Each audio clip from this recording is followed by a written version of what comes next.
fresco.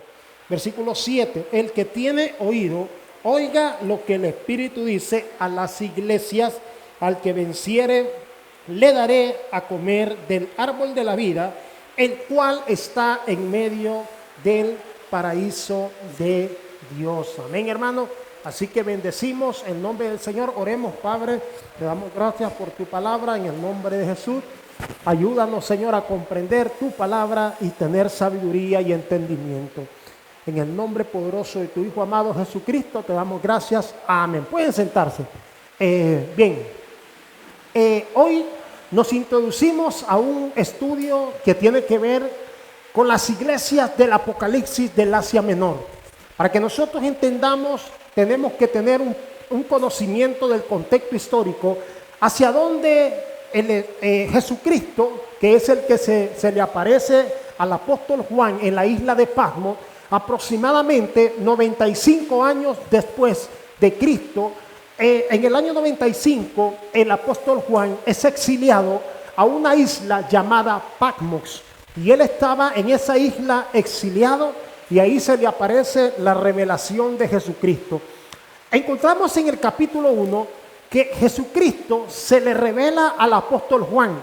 La palabra Apocalipsis significa correr el velo. Eso significa la palabra Apocalipsis. Es correr el velo. Es como cuando usted va a una obra de teatro o al Teatro Rubén Darío o cualquier teatro y usted va a ver una obra de arte, un drama, entonces hay un velo y cuando corren el velo, eso significa la palabra justamente Apocalipsis. El apóstol Juan se dirige directamente Jesucristo se dirige directamente al apóstol Juan para darle la revelación de las últimas palabras de Cristo hacia Juan y la iglesia en la isla de Patmos. Recordemos que cómo llegamos hasta ahí. Recordemos que Jesucristo muere, Jesucristo resucita, se da la ascensión a los cielos. En el capítulo 1 vemos a Jesucristo en él revelándose al apóstol Juan como dos cosas, el alfa y el omega, el principio y el fin. La palabra alfa significa principio, omega significa fin. En el calendario judío, la primera letra del abecedario judío es el alfa y la última es la omega. Jesucristo le está revelando al apóstol Juan que Él es el principio, que Él es el alfa y que Él es el omega. No hay, hermanos, términos medios porque Cristo es eterno. Se le revela también como el Cordero de Dios, se le revela también como aquel que estuvo traspasado, pero todo ojo le verá. Se le revela también como aquel que estuvo muerto. Y lo último, se le revela como el Cristo glorificado. En ese entonces ya el apóstol Juan se encuentra en la isla de Patmos y Jesús le da 7 cartas a 7 iglesias. Es interesante ver esto porque estas iglesias estaban ubicadas en el Asia Menor. Ahí estaba. En el Asia Menor estaban 7 iglesias. Ahí estaba la iglesia de Éfeso, ahí estaba la iglesia de Pergamo, ahí estaba la iglesia de Tiatira, ahí estaba la iglesia de Filadelfia, ahí estaba la iglesia de Esmirna, ahí estaba la iglesia de Laodicea.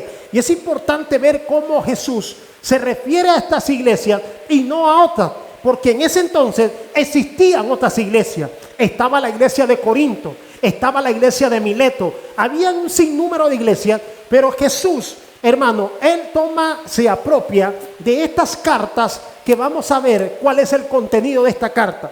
Porque estas cartas y cada una de las iglesias tienen cosas interesantes. Número 1, cada carta empieza con un saludo. Jesús empieza saludando y da un remitente. El remitente de esta carta es al ángel de la iglesia. Cada vez que usted vaya a leer las 7 cartas del Apocalipsis, escribe al ángel de la iglesia. Es importante esto, porque el ángel de la iglesia que aparece acá o que aparece en cada carta, ya lo vamos a descubrir más adelante, pero tiene un encabezado, tiene un remitente, está dirigida a una iglesia. Número 2, en cada carta del Apocalipsis, ya sea desde la iglesia de Éfeso hasta la iglesia de Laodicea, que es la última, Jesús se presenta con una característica propia de Él. Él empieza en esta carta diciendo: yo soy el que tengo las 7 estrellas en mis manos y soy el que me paseo en los 7 candeleros. En otras porciones vamos a ver, yo soy la llave de David, vamos a ver características de Cristo en cada carta. Número 3, cada carta contenía un elogio, cada carta menos la iglesia de la Odisea. La Odisea no recibe ningún elogio, solo recibe reprimenda. Pero en esta carta Jesús le da un elogio a la iglesia de Éfeso. Le dice, yo conozco tus obras, yo conozco que tú eres esforzado, conozco que trabajas. Número 4, vemos en cada carta el enunciado escrito, yo conozco tus obras. A cada una de las iglesias le dice, yo conozco tus obras. Número 5, cada carta tiene una crítica. Por eso vemos que la iglesia de Éfeso, al llegar al versículo 4, Jesús le da una crítica. La elogia primero, vea bien, la elogia primero y después le da la crítica. Jesús le ve el lado bueno de la iglesia, pero luego de esto critica la actitud de la iglesia. ¿Cómo lo sabemos? Porque le dice, has dejado tu primer amor. Después de esto Jesús le da una advertencia, una exhortación. Él le da una exhortación y le dice, aléjate de ahí, arrepiéntete, haz esto. Luego de cada uno de esto, Jesús le da una advertencia. Si no lo haces, entonces Jesús emite una advertencia o un juicio sobre cada una de las iglesias. Y número 6, vemos que Jesús cierra en todas las iglesias con una promesa. También vemos que en todas las cartas, al final de cada carta dice, el que tenga oído, oiga lo que el Espíritu dice a las iglesias. La palabra oído o oiga en el original significa obedecer. En otras palabras, Cristo nos está diciendo, el que tenga oído, obedezca la palabra del Señor. ¿Cuántos dicen amén? Ahora, vamos a dar un poco del contexto histórico de la iglesia de Éfeso. La palabra Éfeso significa deseo ardiente. Era una ciudad que se encontraba donde hoy actualmente es Turquía. Ahí donde está el país de Turquía, ahí estaba situada esta ciudad. Esta ciudad era muy reconocida porque era una ciudad que se le conocía como la metrópolis del Asia Menor. Es decir, estaba como la forma de una corona construida en una metrópolis y era una ciudad muy rica. Ellos dependían de un puerto, ellos tenían un puerto donde ahí llegaban los barcos, donde ahí llegaban todas las mercaderías, era de fácil acceso, ya sea marítimo o ya sea terrestre. Todo el mundo llegaba al puerto de Éfeso. Era reconocidísimo esa ciudad que estaba en ese momento en el Asia Menor. Ahí en esa ciudad la fundó el apóstol Pablo durante su segundo viaje misionero. Nosotros leemos en Hechos capítulo 20, hablando al apóstol Pablo diciendo que había estado más de 3 años en esa ciudad. Más de 3 años el apóstol Pablo se había tomado a compartir con estos hermanos. Es la única ciudad donde el apóstol Pablo dilató más tiempo que cualquier otra. También es una ciudad donde un predicador llamado Timoteo fue el pastor de esa ciudad. Timoteo, siendo un joven, él recibe el llamado de Dios y Timoteo pastorea esta iglesia llamada Éfeso. También vemos a un hombre que era muy elocuente en las escrituras, llamado Apolos. Apolos era un tipo de predicador que tenía mucho denuedo. Ahí estaba Apolos en la ciudad de Éfeso. Ahí predicó. También vemos a las parejas de los primeros cristianos que ellos fundaron esa iglesia con el apóstol Pablo, llamada Priscila y Aquila. ¿Han escuchado esos nombres en la Biblia?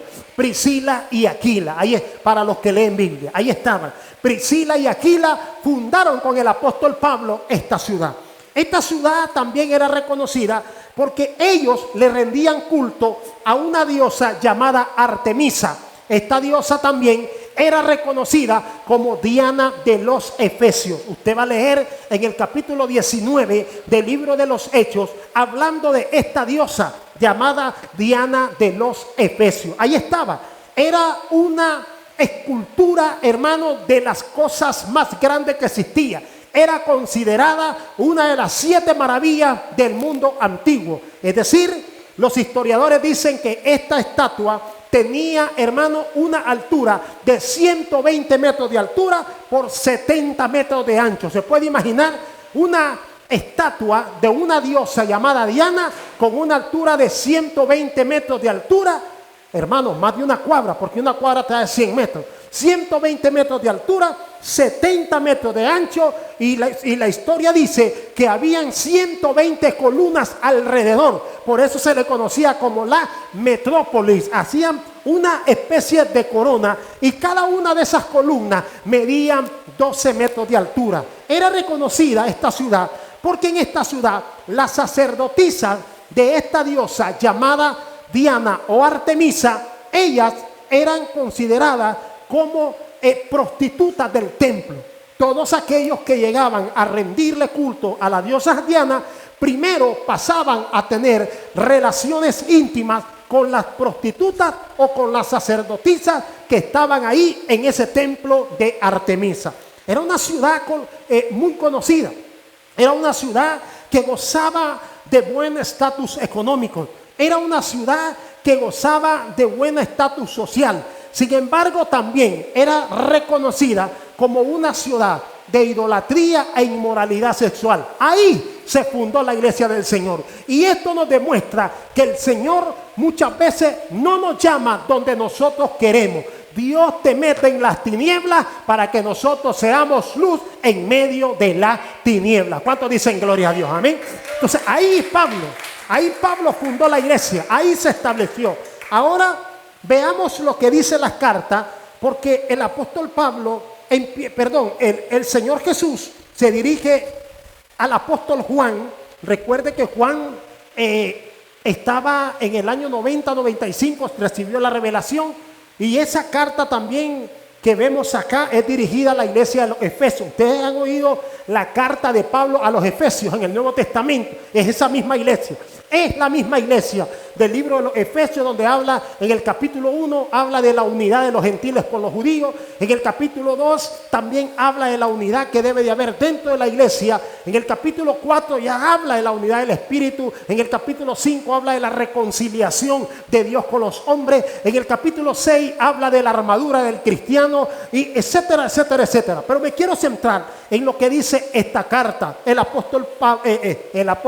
El Señor Jesús se dirige a Juan y le dice: envía esta carta al ángel de la iglesia. ¿Y quién era el ángel de la iglesia? El ángel de la iglesia, vamos a ver lo que dice Apocalipsis capítulo 1, versículo 20. ¿Quiénes son estas estrellas que hablan de la mano que están en la diestra de Jesús? ¿Y quién es este candelero? El versículo 20 del capítulo 1 de Apocalipsis nos explica.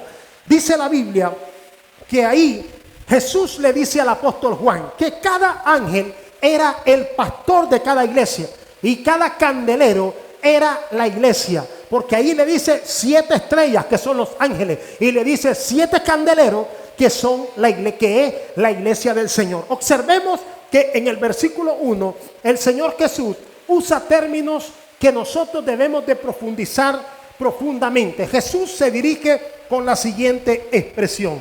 Le dice al apóstol Juan, le dice: escribe al ángel de la iglesia en Éfeso, el que tiene las 7 estrellas en su diestra. Observe bien, Jesús le está diciendo al apóstol Juan, el que tiene las 7 estrellas en su diestra. Lo que le está diciendo es: Jesús está guardando a los 7 pastores que estaban en el Asia Menor, a los 7 pastores que era dirigida la carta hacia la iglesia. Y esto nos enseña la autoridad espiritual que tiene un pastor sobre cada iglesia. La carta no fue dirigida al diácono, la carta no fue dirigida al servidor, la carta no fue dirigida al evangelista, la carta fue dirigida al pastor. Y esto lo que representa es el respeto que tiene la autoridad de Dios en una iglesia. Es decir, cada pastor en una iglesia representa la autoridad de Dios. Y Jesús, hermano, se atreve a hacer directamente con el pastor, no con el evangelista, no con el líder, sino con el pastor. En una iglesia, cuando las cosas o salen bien o salen mal, es culpa del pastor.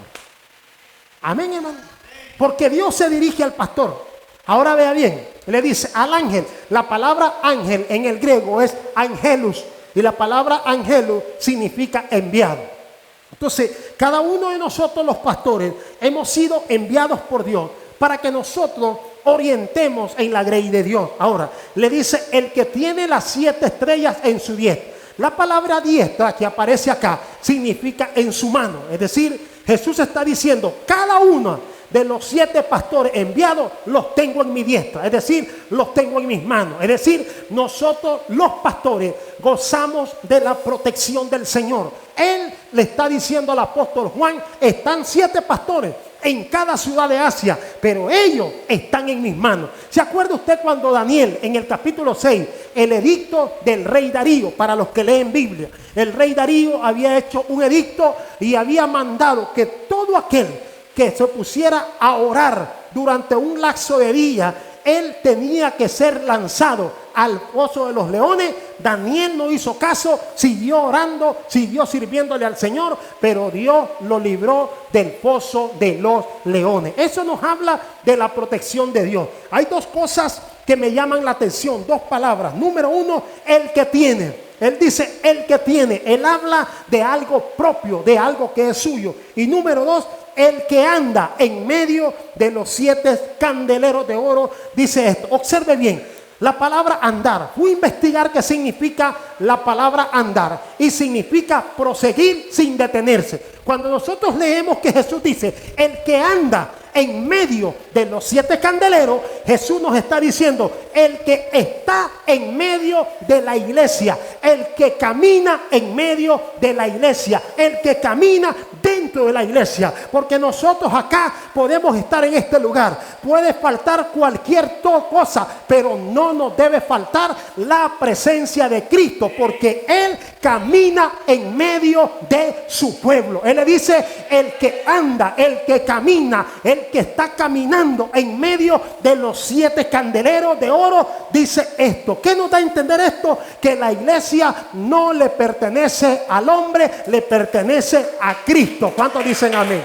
El que anda en medio de los 7 candeleros. Ahora, el candelero, la palabra candelero en el hebreo es menorá. Y la palabra menorá era usado en el Antiguo Testamento por los hebreos cuando ellos ponían un candelero de 7 brazos. 3 brazos aquí, 3 brazos aquí y uno en medio. Entonces el sacerdote encendía y ese candelero era para alumbrar. ¿Qué significa cuando Jesús habla del candelero? Significa que la iglesia es luz de Cristo en medio de las tinieblas. ¿Qué dijo Cristo en Mateo capítulo 5, versículo 14? Cristo, hablando de la luz, habla, ninguno pone debajo del almud una luz, sino que lo pone arriba. ¿Para qué? Para que alumbre. Así está la iglesia. Los 7 candeleros representaban las iglesias del Asia Menor. Hoy no somos 7 iglesias, hoy somos miles de iglesias, pero donde esté una iglesia, ahí está la luz de Cristo alumbrando los corazones, la vida. Alguien dice gloria a Dios, hermano. Entonces, la Biblia nos habla que nosotros somos luz en medio del mundo, así como la Biblia dice que somos sal. Así también la Biblia dice que nosotros seamos luz en medio de todo el mundo. Por eso Jesús usa el término el candelero, el que anda. Dice la Biblia en Efesios capítulo 5, versículo 23, los maridos son cabeza de la mujer, pero Cristo es la cabeza de la iglesia. Porque se refiere al dominio, al dueño absoluto de Cristo caminando en medio de su pueblo. ¿Cuántos dicen gloria a Dios?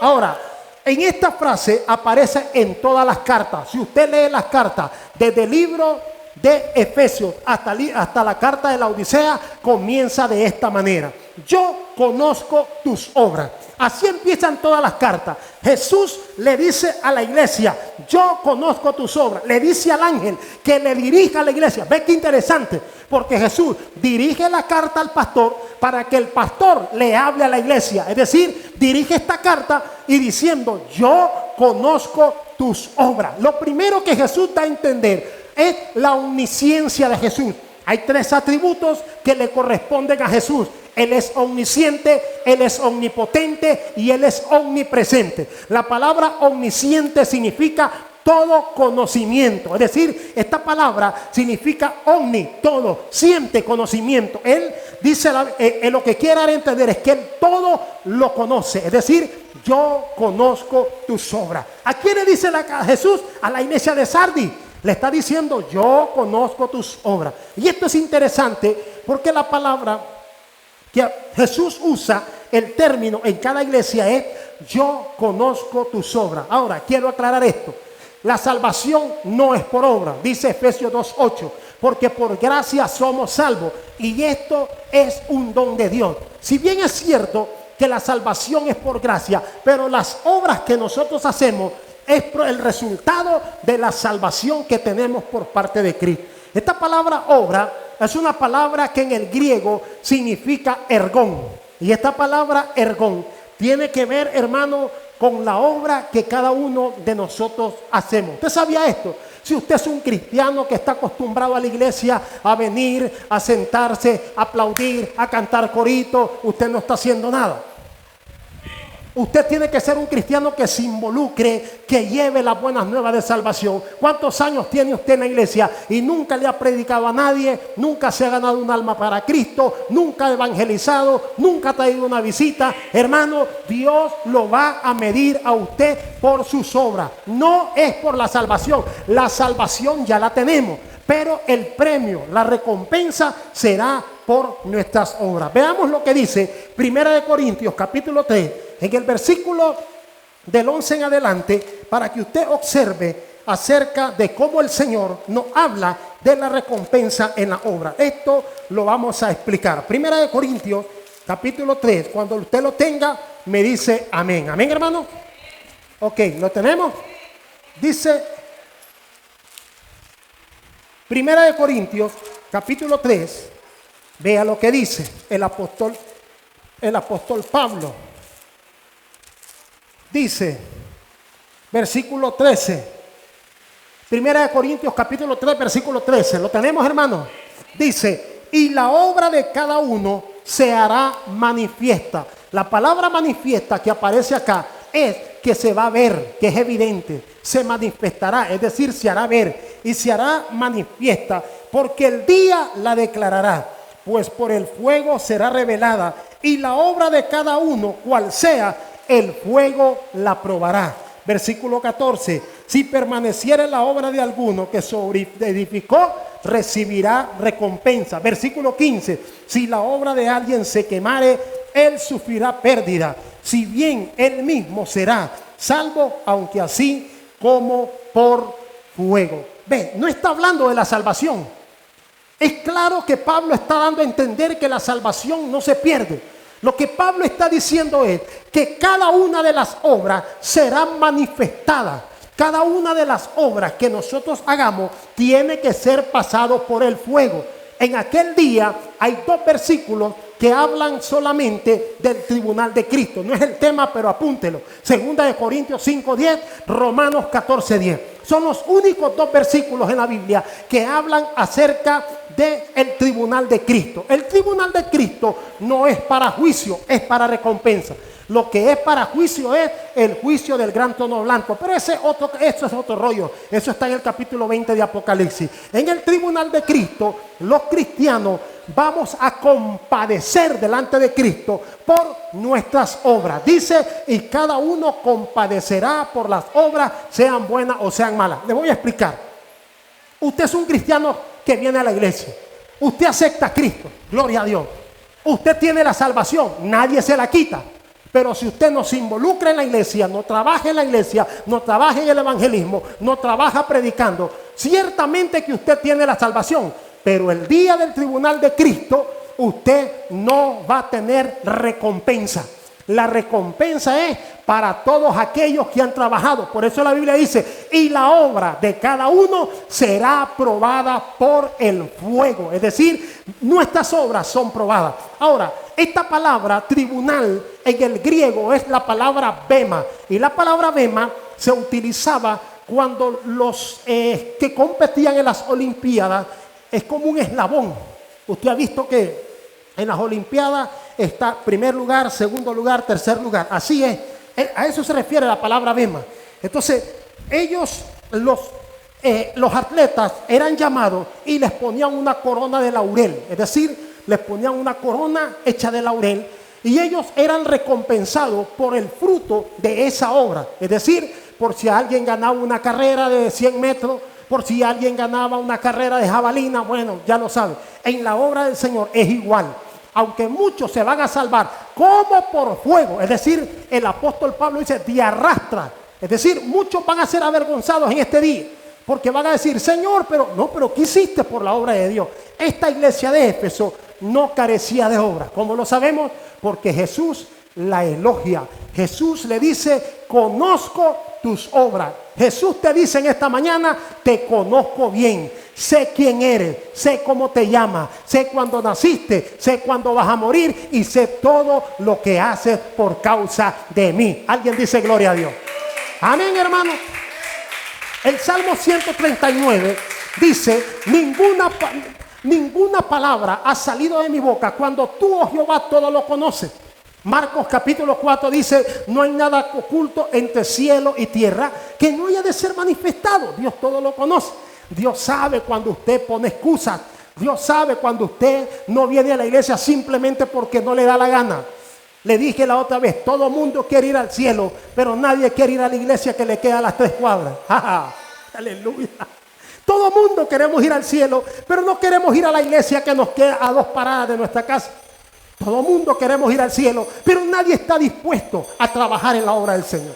Jesús le dice, y estamos iniciando. Jesús le dice, yo conozco tus obras. Él te dice a ti en esta mañana, conozco tu levantar, conozco tu acostar, conozco lo que estás pensando, conozco cuando me trabajas a mí, conozco cuando lo haces por amor a mi nombre y conozco también cuando no lo haces. Amén, hermano. Aquellas mentiritas blancas cuando el pastor te dice y te llama, ¿por qué no viniste a la iglesia? Es que no pude. Mentira. Te conozco, dice Jesús. No hay nada oculto. Amén, hermano. ¿Por qué no viniste a la iglesia? Es que me pasó un gran clavo. Y es mentira. Ya les conté, ¿verdad? La hermana que la llamé, hermana, y de repente, no, es que mire, pastor, estoy enferma. Y en la tarde la encontramos ahí en el, ¿cómo se llama? Ahí en la feria. Mentira. El Señor te dice, yo te conozco. Él te conoce. ¿Cuántos dicen amén a eso? Él nos conoce mejor que nadie. Dice la Biblia, aún los cabellos de nuestra cabeza están contados por el Señor. La arena del mar, el Señor sabe. Las estrellas del cielo, a cada una las llama por su nombre. Se puede imaginar el poder y la omnisciencia de Dios, que Él llama por su nombre a cada una de las estrellas. ¿Cómo no te va a conocer a ti? Que Él te creó, que Él te formó desde el vientre de tu madre. ¿Cuántos dicen amén, hermano? Ok, sigue diciendo la carta. Dice, el que anda, dice, yo conozco tu obra. Aquí está. Él le aclara a la iglesia de Éfeso que Él conoce lo que estaban haciendo por Él. Dice, conozco tu obra. Y aquí viene el elogio. Tu harto trabajo. Es decir, Éfeso no era una iglesia perezosa, era una iglesia que trabajaba. ¿Qué dice la Biblia en Corintios? En lo que se requiere diligencia, no perezosos, fervientes en el espíritu. ¿Hay cristianos perezosos en la iglesia? Hay muchos. Cristianos que no oran, que no leen la Biblia, que no se congregan. Amén, hermano. Ese no era el problema de ellos. Porque Jesús está calificando a esta iglesia. Tu arduo trabajo. Y esta palabra arduo que yo encontré en el diccionario bíblico significa, hermano, trabajar hasta el cansancio. Hermano, esta iglesia trabajaba hasta el cansancio. Esta iglesia no era como nosotros, que veníamos los domingos solo 2 horas y después cada quien para su casa. No, esta iglesia tenía programas de evangelismo. Esta iglesia tenía jornadas de oración. Esta iglesia trabajaba arduamente por el Señor. ¿Qué dice la Biblia en 1 Corintios capítulo 15, versículo 58? Hermano, este consejo es para usted.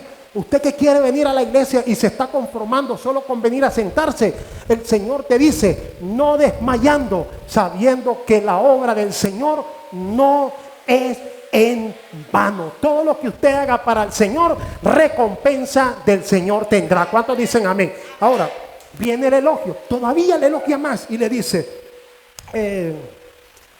tu arduo trabajo y paciencia. No solamente trabajaban, Ellos eran pacientes. La palabra paciencia en el griego, Lionel, acordame, Lionel, upomone. La palabra upomone en el griego significa la capacidad de resistir. Era paciente. Le doy una pregunta, ¿usted es paciente? ¿Usted tiene la capacidad de resistir la presión de la prueba que está viviendo? ¿O es usted de los que vuela todo y dice, no, ya no voy a seguir? ¿O es usted de los que lo corren de un trabajo y dice, ay Señor, ya me voy de la iglesia? ¿O es usted de los que te cortó el novio y dice, no, ya me voy de la iglesia? El Señor nunca me dio un marido. El Señor nunca me dio una novia. El Señor nunca me hizo me sacar a la lotería, ya no voy a la iglesia. Esta iglesia tenía la capacidad de resistir, trabajaba fuertemente. Y yo felicito a los hermanos que se están integrando todos los sábados en el evangelismo, en el arduo trabajo, de sol a sol, trabajando, dando tiempo para Dios, disponiendo de tiempo. Dios no te va a dejar sin recompensa. Y eran pacientes. Aquí está, vea lo que dice. Y sigue diciendo. Dice, y que no puedes soportar a los malos. Y has probado a los que dicen ser apóstoles y no lo son. Y los has hallado mentirosos. ¿Qué estaba pasando con la iglesia de Éfeso? Hay unos que estaban metidos ahí con el sobrenombre de apóstoles. Y ellos habían introducido falsas doctrinas. Estos hombres no soportaban a los malos. Y probaban a aquellos que se dicen ser apóstoles. No le decían amén a todos. Por eso yo les he dicho, cuando usted oiga a alguien predicar desde el púlpito, agárrelo con Biblia. No diga amén a todos. No, tiene que oír lo que está hablando. Tiene que ser como los cristianos de Berea. Los cristianos de Berea, el apóstol Pablo predicaba y ellos, vamos a ver si es cierto. Vamos a ver si está en el Pentateuco. Vamos a ver si está en la Tanakh. Vamos a ver si está en los libros mosaicos. Vamos a ver si está en la Biblia. Hermano, ellos solamente tenían, porque en ese tiempo no estaban como nosotros. Hoy nosotros tenemos los 66 compendios de la Biblia. Ellos solo tenían el Pentateuco, solo tenían la Tanakh, solo tenían la Torá. Ahí, pero usted lo tiene todo. Tiene la mayor riqueza que es la palabra del Señor. Por eso dice el Salmo 119, 105, lámpara es a mis pies tu palabra y lumbrera a mi camino. ¿Cuántos dicen gloria a Dios? Probaban a los que se decían ser apóstoles y los hallaban mentirosos. Se parece al tiempo que estamos viviendo. Un montón de apóstoles, un montón de gente predicando fuera de contexto. Cuando usted oiga que se pare alguien y dice, declara y decreta que vas a ser un campeón y que vas a ser millonario y que no puedes ser pobre. ¡Mentira! Te están engañando. Te están predicando super prosperidad. Jesús nunca nos mandó a predicar eso. Jesús nos mandó a predicar el arrepentimiento. Por eso el apóstol Pedro dijo, arrepentíos y convertíos para que vengan tiempos de bonanza y refrigerio sobre nuestra vida. Entonces, esta iglesia probaba a los que se decían ser apóstoles. En Hechos capítulo 20, cuando Pablo va a partir de Mileto a su viaje misionero, dice, porque entrarán encubiertamente. Oiga, o sea, cuando habla encubierto, quiere decir que está disfrazado. Quiere decir que el diablo anda disfrazado. Y vamos a ver, no andará por ahí. Encubiertamente. Él se puede vestir como ángel de luz. Vuelva a ver al que tiene la par ahí. El diablo dice, entrará encubiertamente. ¿Y qué dice? Y agarrará a las ovejas del Señor, a la grey de Dios. Hermanos queridos, ese tiempo lo estamos viviendo. Tiempos de la apostasía, tiempos donde ahora solo te predican materialismo, donde solo te predican el humanismo, el amor al ego, el amor al hombre, el amor al éxito financiero, el amor a ser campeón. Pero nunca te dicen la realidad de las Escrituras. Nunca te dicen que si Dios hasta el día de hoy te tiene ahí, es porque Dios tiene un propósito bueno y una voluntad buena, porque los pensamientos de Dios son buenos, agradables y perfectos. Ahora la gente te dice que si vos estás empobrecido es porque Dios no está con vos. Mentira. La iglesia de Esmirna es el segundo mensaje. La palabra Esmirna significa mirra. Y esta iglesia era, hermano, pobre, pero déjeme decirles, con pobre, pero con P mayúscula. No tenían ni qué comer. Y Jesús le dice, pero tú eres fiel. Y la Odisea, que tenía los grandes termales, pero no los de Tipitapa, los de la Odisea. Y que los termales eran de oro. Sí, hermano Oscar, la iglesia de la Odisea tenían termales, tenían acueducto, alcantarillado, eran calientes, pero no me corresponde hablar a mí, ya va a venir el predicador, solo es un adelanto. Y ellos tenían oro y tenían un altar de oro, de las cosas bellísimas. Y se fue la iglesia, se perdió la iglesia y el pastor con todo y zapato, ni el pastor se salvó. Y una iglesia de 5,000 miembros, la Odisea. Entonces, eso estamos viviendo. Jesús le dice a la iglesia, y no soportas a los malos, y has probado a los que dicen ser apóstoles y no lo son. Ahora, la palabra apóstoles o apóstol es la palabra Apolo. Y eso significa enviado. No ande creyendo en esos apóstoles que, ay, yo soy la mamacita de Tarzán porque yo soy apóstol. Ay, el apóstol significa enviado. Todos somos apóstoles aquí. Todos Dios nos ha enviado, hermano. A todos Dios nos ha enviado a predicar su palabra. Amén, hermano. Entonces, la Biblia dice, y has probado, ahora, dice Primera de Juan, capítulo 4, examinar los espíritus a ver si son de Dios. ¿Qué le está diciendo el apóstol Juan? No todo lo que se predique en el altar, dígale amén. Pruébelo con la escritura. Dijo el gran hombre de Dios, Juan Calvino. Sí, Juan Calvino o Martín Lutero. Si no aparece en la Biblia, usted no tiene por qué creer. Conocí una iglesia, bueno, y sale en YouTube, usted la puede ver. Una iglesia donde el pastor, todos los domingos en África, tienen los hermanos que tirarse al suelo porque él no puede pisar el suelo, porque dice que es tan santo y pasa encima de los hermanos. Mire, ahí anda el hombre masacrando a las pobres ancianas ahí, porque él no puede tocar el suelo, porque él es santo. Eso es una herejía. Aquellos que te venden aceitito ungido, aquellos que te venden pañuelos de unción, falsos apóstoles, falsos apóstoles. Aquellos que te dicen, vení, trae, dale a Dios y vas a recibir. Mentira. Pero bueno, sigamos leyendo lo que dice la Escritura. Dice el Señor Jesús. Dice, y has probado y no lo son, y los has hallado mentirosos. Has sufrido. Oiga, esta iglesia no solamente trabajaba duro. Mire las características de esta iglesia. Trabajaba duro, no soportaba a los malos, era paciente, probaba a los falsos apóstoles, era sufrido. Le vuelve a decir el Señor, has tenido paciencia, has trabajado por amor de mi nombre y no has desmayado. Vea qué contradictorio, porque Jesús le está diciendo a esta iglesia, has trabajado por amor a mi nombre, pero en el versículo 4, Jesús le está reclamando que habían dejado el primer amor. Pareciera que no tiene lógica, pero vamos a explicar a qué se refería Jesús. Recuerda, vea bien, aquí está la exhortación de Jesús. Cada carta llega a su momento donde Jesús exhorta a la iglesia. Y aquí viene la exhortación. Jesús le dice, recuerda por tanto de dónde has caído. Esta iglesia estaba caída, hermano. La iglesia de Éfeso, una iglesia que trabajaba, una iglesia que sufría, una iglesia que no soportaba a los malos, una iglesia que probaba a los falsos apóstoles, estaba caída. Jesús le dice, pero recuerda de dónde has caído. Hermanos queridos, usted puede venir a la iglesia, usted se puede sentar aquí en este lugar y usted puede estar caído. La persona caída, cuando la Biblia habla esto, Jesús se refiere a la comunión. La iglesia había perdido la comunión con Él. Cuando usted hace lo que hace por monopolio, por costumbre, por religiosidad, usted ya ha perdido su primer amor. Cuando usted canta por cantar, perdió su primer amor. Cuando usted lee por leer, perdió su primer amor. Cuando usted arregla la silla por arreglarla, usted perdió su primer amor. Porque el primer amor lo hace usted servirle a Jesús de corazón en esa comunión íntima con Dios. Jesús le sigue diciendo a esta iglesia, recuerda de dónde has caído. Pareciera que lo que le pasó al hijo pródigo. Jesús le dice, recuerda de dónde has caído. ¿Qué le pasó al hijo pródigo? Y bueno, quiero aclarar esto porque una hermana me dijo, pastor, pródigo significa impío. No, pródigo no significa impío. Pródigo significa despilfarrador.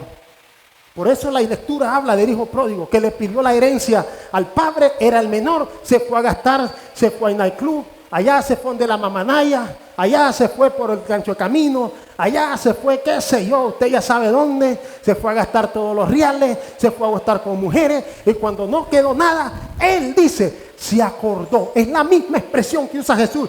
Recuerda dónde has caído. ¿Qué dice el hombre? Llegó a comer la comida de los cerdos. Estaba caído, estaba en podredumbre, estaba empobrecido, estaba ahí. Sin embargo, él recordó y dijo, hoy me levantaré e iré a la casa de mi padre. Es lo mismo que Jesús le está diciendo a esta iglesia. Recuerda hasta dónde has caído, reflexiona y hoy vete a la casa de tu padre. ¿Cuántos dicen amén? Ahora, vea la expresión que Jesús usa. Le dice, arrepiéntete. La segunda expresión. La palabra arrepentimiento en el griego es metanoia. La palabra metanoia significa cambiar de pensamiento. Usted nunca va a cambiar hasta que usted se dé cuenta que lo que usted está haciendo está mal. Porque nosotros somos buenos a justificarse. Ay, usted no sabe por qué yo no vengo a la iglesia, usted no está en mis zapatos. No sigas en ese pensamiento. Hasta que vos te dejes de justificar tus acciones, no vas a cambiar. Amén o no amén. Jesús le dice, y arrepiéntate. Mira, el primer consejo es, recuerda de dónde has caído. Lo segundo es, arrepiéntete, cambia de mentalidad. Cambia esa mentalidad que tienes. Cambia tu manera de pensar, metanoia. Ya no sigas pensando igual. Ya no sigas creyendo que con venir a la iglesia, cantar corito, eres cristiano. Ya no sigas creyendo que con venir a la iglesia y porque estás... No. Tienes que cambiar. Tienes que cambiar tu manera de pensar. Esta iglesia estaba sirviendo. Era una iglesia que trabajaba, pero los motivos estaban equivocados. Ya no lo hacían por servirle al Señor, ya lo hacían por servirle a su ego. Hermano, eso es lo peor que nos puede pasar. Cuando una iglesia le empieza a servir a su ego. Cuando dice, mira la iglesia que tengo, mira cuántos miembros tengo. Una vez oí a un pastor que me dio, bueno, omito su nombre. Dice aquí, dice esta iglesia, en los ayunos están hasta reventar y aquella iglesia hay como 4 pelados. Hermano, cuidado con el ego. Cuidado con el ego humano. Porque esa puede ser tu caída, porque todo lo que hagamos sea para la gloria del Señor. Y todo lo que tenemos no es de nosotros, aunque tengas una iglesia grande, no es tuya, es de Cristo. Amén, hermano. Ok, sigue diciendo la Biblia. Dice, has caído y haz las primeras obras. Ahí está, le manda las primeras obras. ¿Por qué las primeras obras? Porque esta iglesia, cuando inició, estaba con el primer amor. Es como usted. A usted ahora le da lo mismo venir tarde. Pero cuando usted estaba en el primer amor, era el primero a estar en el culto. Usted le da lo mismo faltar a la iglesia. Es más, alguien dijo por ahí, el peligro de ausentarse tanto a la iglesia es que ya no te va a hacer falta. Amén, hermanos. Amén, hermanos. Estamos callados, hermanos, hoy. Vuelve a las primeras obras, a los rudimentos. Cuando empieza usted en el primer amor, no se quiere perder los cultos. Ahora usted se vale de cualquier excusa para no venir a la iglesia. Me siguen preocupando los padres de familia que no traen a sus hijos. Déjese de excusa. Déjese de excusa. El Señor le va a pedir cuenta. Quiera o no quiera. Usted es la autoridad de su casa. Eche a andar esa autoridad de su casa. Deje de estar de flojo y de floja y empiece a ser la autoridad de Dios. Use la autoridad de Dios. Amén, hermano. Usemos la autoridad de Dios. Entonces, vea bien. Vea lo que dice la Biblia. Dice, ¿de dónde? Arrepiéntete y haz las primeras obras. Es decir, esta iglesia cuando inició, lo que ellos hacían, lo hacían por amor a Dios. A usted hoy le dicen, limpiar la iglesia, y usted lo hace de mala gana. Pero lo que usted no se da cuenta es que Dios lo está viendo. Amén, hermano. A usted le dicen, hermano, usted va a dirigir este culto. Sí, que me salga como me salga. No, a Dios le tenés que dar lo mejor. Eso implica tu falta de amor y tu falta de compromiso con la obra de Dios. Si a usted le dicen, hermano, va a haber evangelismo, usted hágalo con amor. Pero si usted dice, no, que evangelice los otros, eso demuestra su falta de amor por la obra de Dios. Estamos callados, hermano. Gloria a Dios. Seguimos. Ustedes querían que hablara del Apocalipsis. Yo les dije, y este es el principio. Ahí va a ver cuando lleguemos a los 7 sellos. Agárrense en duro. Miren. Arrepiéntete de la... Pues si no, ahí está. Viene un si no. Ahí está. Pues si no. Qué interesante. Dice, vendré pronto a ti y quitaré tu candelera de tu lugar si no te hubieras arrepentido. ¿Qué le está diciendo Jesús? Si vos no te arrepentís, si seguís haciendo lo que querés seguir haciendo, voy a quitar el candelero de este lugar. ¿Y quién era el candelero? Se lo acabo de decir. ¿Quién era el candelero? La iglesia. Eso, voy a quitar el candelero de este lugar. Esta iglesia se va a caer en ruina. Voy a quitar mi presencia de este lugar. No hay peor cosa de un cristiano que camine sin la presencia del Señor. Anda caminando como robot. Canta por cantar. Alaba por alabar. Pero no hay presencia de Dios. Y no crea usted que la presencia de Dios es hablar en lengua, Rambo saca la bazooka y Rabba saca los pon. No, eso no es presencia de Dios. No crea que presencia de Dios es hacerle así. Presencia de Dios es tener comunión íntima con nuestro Padre Celestial todos los días de nuestra vida.